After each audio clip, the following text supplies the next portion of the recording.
hozirda sinfdosh o'g'il bolalar yig'ila olmayotgan ishni necha yoshga kiruvdinglar? 48. 48 yoshga kirgan onalarimiz qilishayotgan ekan, 30 yillik sinfdoshlar Magic City'da aylanishga kelishibdi.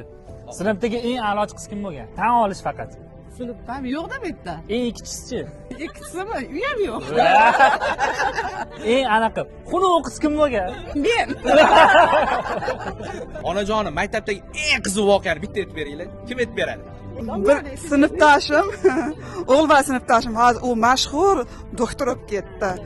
Biz asabim ketayotgan. Parta talashganmiz, hamma yangi parta, eski parta talashadi unda. Asabim ketayotdi. Hatto paltasini, yoqasini uzib olganman. Shu hangama bo'lgan. Mana shu videoni yoqasini uzib olgan o'rtog'ingiz ko'rib qolsa nima deysiz? Ya u bilan o'zim hazillashamiz. Alloh nasib qilsa keyingi yil Ramazon oylarida umra safarlariga borib va katta hajlarga borish Allohim o'zi nasib qilsin ilohim.